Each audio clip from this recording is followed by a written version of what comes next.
हां sir role sir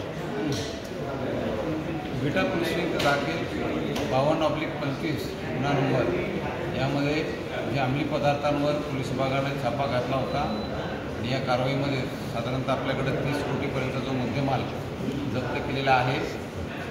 या गुन्ह्यामध्ये सुरुवातीला 3 आरोपी पोलीस विभागानं घटनास्थळावर आणि वाहतूक करत असताना निष्पन्न केली आणि अटक करण्यात आली।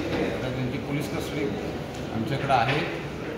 त्या दरम्यान तपासामध्ये जेव्हा या आरोपींकडे आम्ही सखोल चौकशी केली, यामागं आणखीन काही आरोपी असल्याचं दिसून आलं।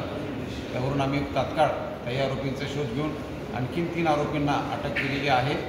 माननीय न्यायालयासमोर त्यांना उभं करून त्या आरोपींचा पोलीस कस्टडी आम्ही घेऊन तपासामध्ये आणखीन पुढं काही धागेदोरे मिळत आहेत, त्यासाठी सखोल कसून तपास करू।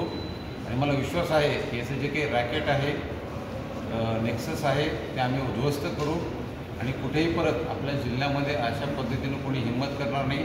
त्यासाठी पोलीस विभाग पूर्णतः काळजी घेत आहे आणि आपल्या माध्यमातून मी सर्व सांगलीकरांना हे आवाहन करतो की आपणही अशा कोणत्याही गोष्टींना बळी पडू नये। आपल्याकडे जर अशी काही माहिती असेल ती तात्काळ पोलीस विभागाला द्यावी, जेणेकरून आम्हालाही कारवाई करणं शक्य होईल। यामध्ये अगदी पालकांपासून शाळा कॉलेजचे जे शिक्षक वृंद आहेत त्यांचे सहभाग आम्हाला यामध्ये अपेक्षित आहे आणि मला विश्वास आहे की या चुकीच्या गोष्टींपासून आपण आपल्या सर्व नागरिकांना वाचू, त्यांना निश्चितच आपण यापासून दूर ठेवू आणि कोणी